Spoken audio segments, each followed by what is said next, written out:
Hi friends, welcome to our channel. మేము తిరుపతి వెళ్ళామండి. వెళ్ళి సంవత్సరం అవుతుంది. వీడియో తీశాను కానీ అప్లోడ్ చేయడం లేట్ అయింది అంతే. పైగా మేము వెళ్ళింది బ్రహ్మోత్సవాలకు ముందు అనుకుంటా. మా టూర్ ఎలా సాగిందో ఈ వీడియోలో కంప్లీట్గా చూపిస్తాను. నా ఛానల్ ఇప్పటివరకు సబ్స్క్రైబ్ చేసుకోకపోతే వెంటనే చేసుకోండి. అలాగే ఈ వీడియో పూర్తిగా చూడండి. ముందు ఒక లైక్ కొట్టడం మాత్రం మర్చిపోకండి. ముందుగా మేము తిరుమల కొండపైకి బస్సులు ఉంటాయి, అలాగే జీపులు కారుల్లో కూడా వెళ్ళొచ్చు. మేము జీపులో వెళ్ళాము. కొండపైకి ఎక్కే ముందు జీపుతో పాటు మన లగేజ్ మొత్తం చెక్ చేస్తారు. అక్కడ కాసేపు ఆగాల్సి ఉంటుంది. జీపులో మనిషికి 250 రూపాయలు ఛార్జ్ చేస్తారు.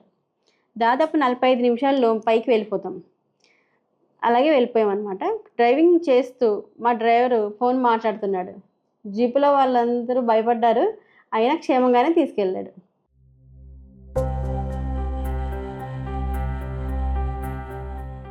తిరుమల కొండపైకి వెళ్ళగానే ఆ వాతావరణం అంతా చూసి ప్రతి మనిషిలో ఒక వైబ్రేషన్ అయితే వస్తుందండి. ఎందుకంటే శ్రీవారు తిరిగిన ప్రాంతం కాబట్టి ఖచ్చితంగా ఆ ఫీల్ అయితే మనలో కలుగుతుంది. ఆ రోడ్లు కానీ ఆ బిల్డింగ్లు కానీ చాలా బాగుంటాయి. తిరుమల కొండ అంటేనే ప్రశాంతతకు మారు పేరులా ఉంటుంది. కొత్తగా ఎవరైనా తిరుమలకు వెళ్ళినా టెన్షన్ పడాల్సిన పని లేదు. ఎక్కడికక్కడ బోర్డులు ఉంటాయి, అవి చూసుకొని మనం ముందుకు వెళ్ళొచ్చు. సొంతంగా కార్లలో వచ్చే వాళ్ళు కూడా ఎక్కువగానే ఉంటున్నారు.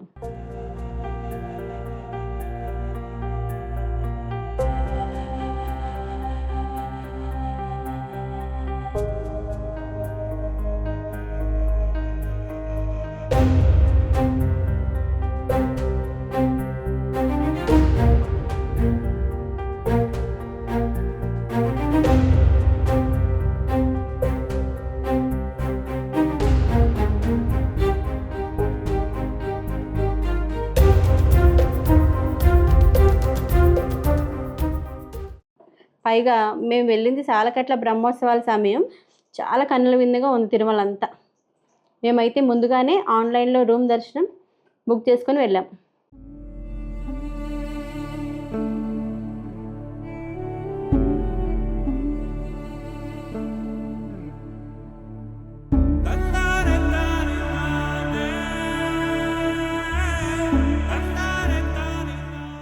రూమ్ కోసం వెళ్ళే ముందు ఒక టీ అయితే తాగేసాము.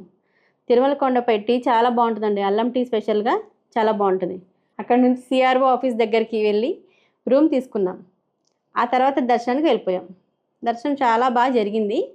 సాయంత్రం అయ్యాక రూమ్ నుంచి బయటకు వచ్చి తిరుమాడ వీధులు అన్నీ చూడడానికి బయలుదేరాం.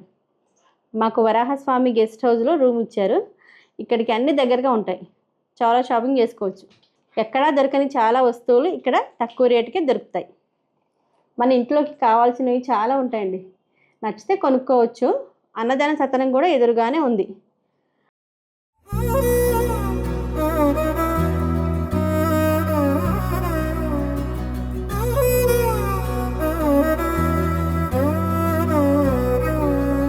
నిసగరి మగ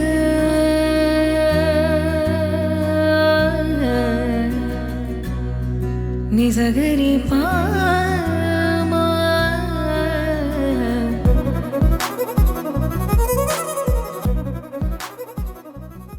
అక్కడి నుంచి షాపింగ్ చూసుకుంటూ తిరుమాడ వీధుల అందాలు చూడడానికి అయితే వెళ్ళిపోయాం.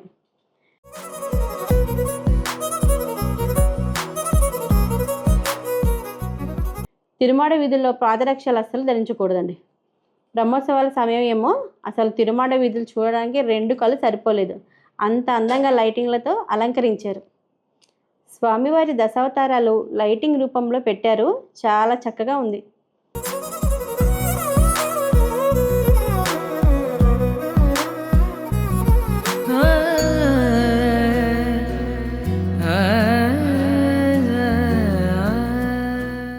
అలాగే స్వామివారి ఆలయం ఎదురుగా కోనేరు ఉంటుంది. అయితే ఇది ఉదయం సమయంలో కొర్లు దండాల సేవ టికెట్ తీసుకున్న వారికి అనుమతిస్తారన్నమాట. అలాగే స్వామివారి తెప్పోత్సవాల సమయంలో కూడా ఓపెన్ చేస్తారు. చాలా శుభ్రంగా మెయింటైన్ చేస్తున్నారండి.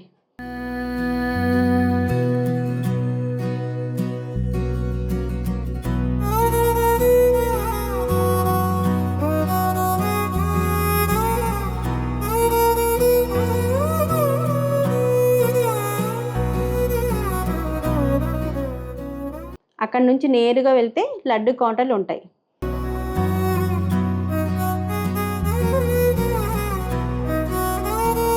ఇక్కడ జేబు దొంగలు ఉంటారు జాగ్రత్త అని బోర్డు కూడా ఉంది. దూరం నుంచి వచ్చే యాత్రికులను కొందరు దొంగలు మోసం చేస్తుంటారు కదా, మనం జాగ్రత్తగా ఉండాలి. లడ్డు కౌంటర్లు అయితే చాలానే ఉన్నాయి, ఎక్కడైనా లడ్డులు తీసుకోవచ్చు.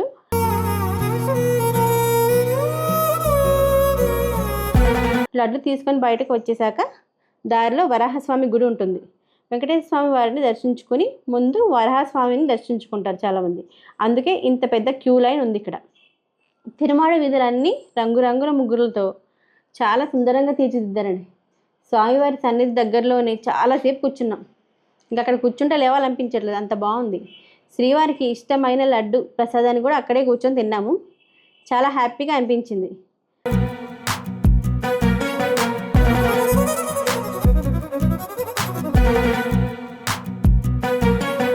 అక్కడ నుంచి ఎదురుగా ఉన్న హారతి ప్లేస్కు వెళ్ళిపోయాం. అక్కడే నేతితో కూడిన ఒత్తులు ప్రమిదలు అమ్ముతున్నారనమాట. అవి తీసుకుని స్వామివారికి హారతి కర్పూరం వెలిగించి హారతి ఇచ్చాను. ఇక్కడ హారతి ఇచ్చి మనం ఏదైనా కోరుకుంటే స్వామివారు వింటారంట. అందుకే చాలా భక్తి శ్రద్ధలతో హారతి ఇవ్వాలి.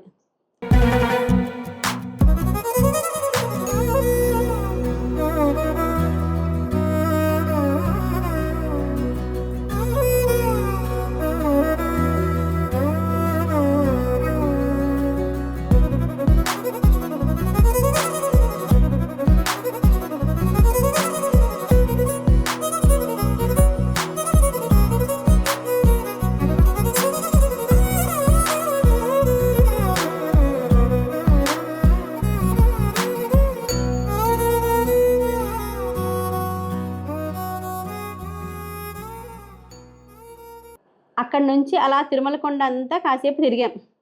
సాయంత్రం టైం, పైగా బ్రహ్మోత్సవాలు కాబట్టి చాలా సందడిగా ఉంది. అక్కడే భజనలు సంకీర్తనలు కూడా చేస్తున్నారు కొందరు భక్తులు. తర్వాత ఉదయం తిరుమల కొండపైనే ఉన్న వేణుగోపాల స్వామి టెంపుల్, ఆకాశగంగ, పాప వినాశనం ఈ 3 ప్లేస్లను చూడడానికి వెళ్ళామండి. కొండపైన ఇవన్నీ దగ్గరగానే ఉంటాయి, పెద్ద ఎక్కువ టైం కూడా ఏం పట్టదు. బస్సులు కూడా ఉంటాయి వెళ్ళడానికి. మేమైతే ట్యాక్సీ మాట్లాడుకొని వెళ్ళాం. తీసుకురావడానికి 1000 రూపాయలు తీసుకున్నాడు. ఈ రోడ్లు కూడా చాలా బాగుంటాయి. ముందు వేణుగోపాల స్వామి టెంపుల్ దగ్గరికి అయితే వెళ్ళాము.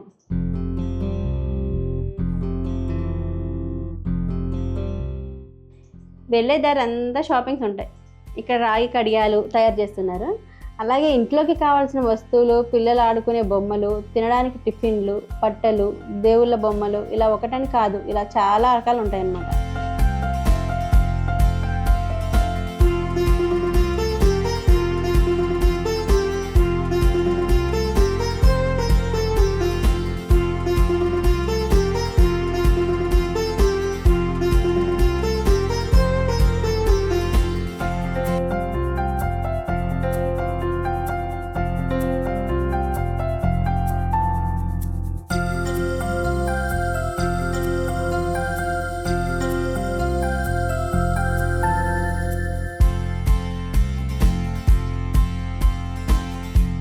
వేణుగోపాల స్వామి గుడి చాలా బాగుంటుంది.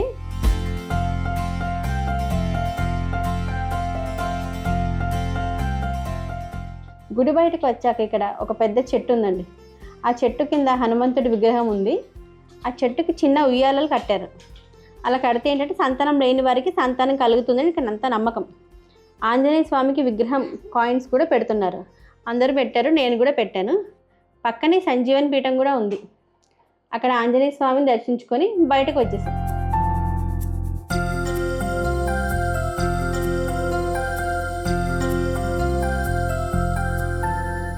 దారిలో కుండపంజిగా అమ్ముతున్నారండి. చూడగానే తాగాలనిపించింది. అలా తాగాము, చాలా బాగుంది. అక్కడికి వెళ్ళినందుకు ఏదో ఒక గుర్తు ఉండాలని చిన్న బ్యాగ్ కొనుక్కున్నాను. అది ఏమంతో కాదు, 200 రూపాయలు అన్నమాట. చాలా బాగుంది. ఇక ఇక్కడ నుంచి ఆకాశగంగ దగ్గరికి అయితే వెళ్ళిపోయాం.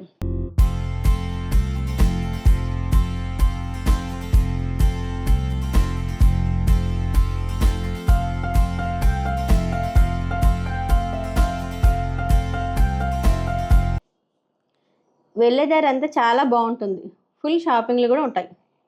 ఈ ఆకాశగంగ వెళ్ళే దారిలో ప్రత్యేకత ఏంటంటే మెట్ల మీద దేవుళ్ళ విగ్రహాలు ఉంటాయండి. అవి నిజంగానే దేవుళ్ళు అక్కడ ఉన్నారా అన్నట్టు ఉంటుంది.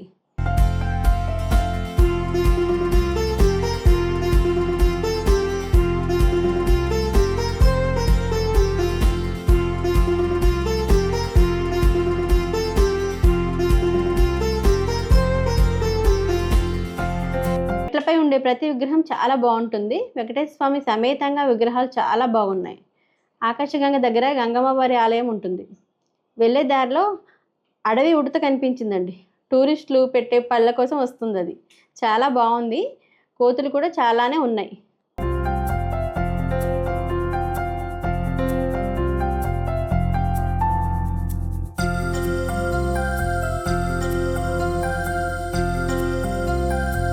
అక్కడే శ్రీ అంజనాదేవి మరియు బాలాంజనేయ స్వామి ఆలయం ఉంది.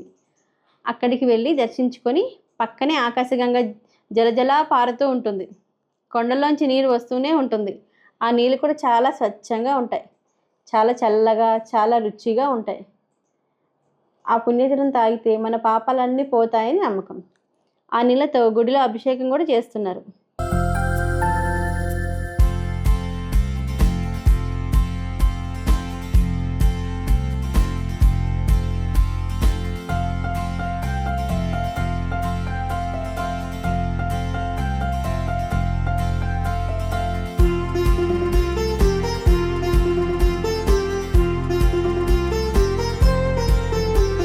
అక్కడ నుంచి పైకి వచ్చాక అక్కడ ఫోటో స్పాట్ కూడా ఉంది. చాలామంది ఫోటోలు దిగుతున్నారు.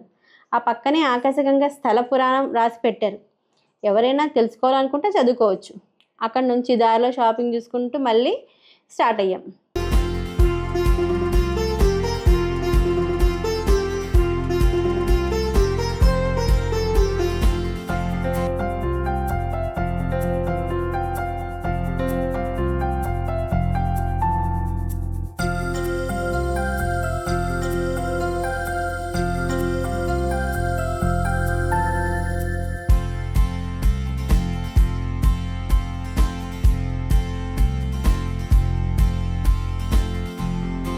మా టూర్లో లాస్ట్ ప్లేస్ పాప వినాశనం దగ్గరికి అయితే వెళ్ళిపోయాం. ఆ రోడ్ కూడా చాలా బాగుంటుంది. ఇక్కడ చాలామంది బస్సుల్లో కూడా వస్తుంటారు. అయితే వీళ్ళందరూ బస్సుల కోసం ఇక్కడ వెయిట్ చేస్తున్నారు. పాప వినాశనం వెళ్ళే దారిలో కూడా ఫుల్ షాపింగ్ అయితే ఉంటుందండి. కానీ ఇక్కడ కొంచెం రేట్లు ఎక్కువగానే చెప్తున్నారు. ఈ దారిలో చాలా షాపులు ఉంటాయి. లేడీస్కి కావాల్సిన వస్తువులు ఎక్కువగా దొరుకుతాయి. ఇయర్ రింగ్స్, క్లిప్స్ అయితే చాలా రకరకాలుగా ఉన్నాయి. గాజులు కూడా చాలా మోడల్స్లో ఉన్నాయి. ఇవి రేట్లు కొంచెం రీజనబుల్గానే ఉంటాయి. అన్నీ ఫిక్స్డ్ ప్రైస్ అన్నమాట. కొనకపోయినా చూడడానికైతే బాగుంటాయి.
పాప వినాశనం అంటే తిరుమలలో పరమ పవిత్రమైన తీరములలో ఒకటి అని చెప్తుంటారండి. ఈ గంగా జలంతో స్నానం చేస్తే సకల పాపాలు పోతాయని పురాణాలు చెప్తున్నాయి. చాలామంది స్నానం చేస్తారు. కొందరైతే ఆ నీళ్లు బాటిల్స్ పట్టుకొని కూడా ఇంటికి తీసుకెళ్తున్నారు. ఆ నీళ్లు నెత్తిన జల్లుకున్న పాపాలు పోతాయని నమ్ముతారు. ఆడవాళ్ళు అయితే నీళ్లు నెత్తిన జల్లుకుంటారు. నీళ్లు పైనుంచి అలా పడుతూనే ఉంటాయి. ఏ సీజన్లో అయినా నీళ్లు చాలా చల్లగా ఉంటాయి. కొండల్లోంచి జలపాతాలుగా వస్తాయన్నమాట.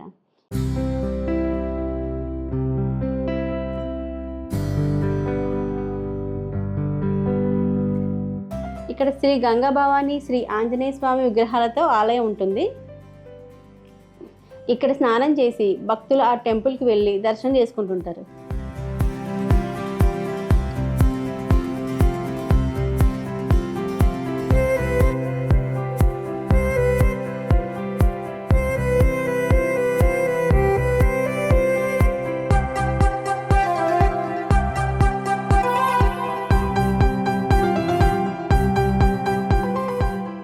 పాప వినాశనం గురించి తెలుసుకోవాలంటే బోర్డులు కూడా ఉంటాయి, చదువుకోవచ్చు. ఇక అక్కడి నుంచి బయటకు వచ్చేసాం. దారిలో ఒక ఐస్ క్రీమ్ కూడా కడుపులో వేసేసి బయలుదేరిపోయాం.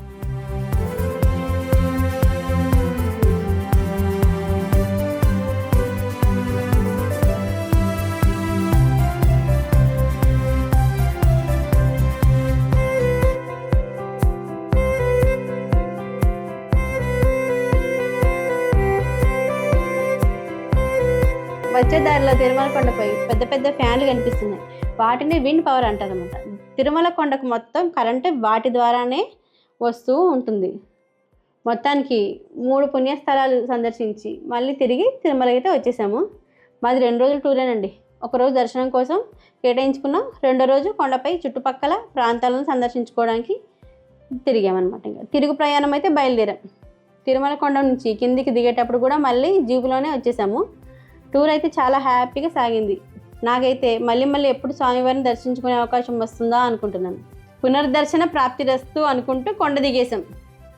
ట్రైన్ ఎక్కి ఇంటికి వచ్చేసాం. ఇది మా తిరుమల టూర్. ఈ వీడియో నచ్చితే లైక్ చేయండి. మీకు కూడా ఆ వెంకటేశ్వర స్వామి వారి ఆశీస్సులు నిండుగా ఉండాలని మనస్ఫూర్తిగా కోరుకుంటూ గోవిందాయ నమః. Thanks for watching.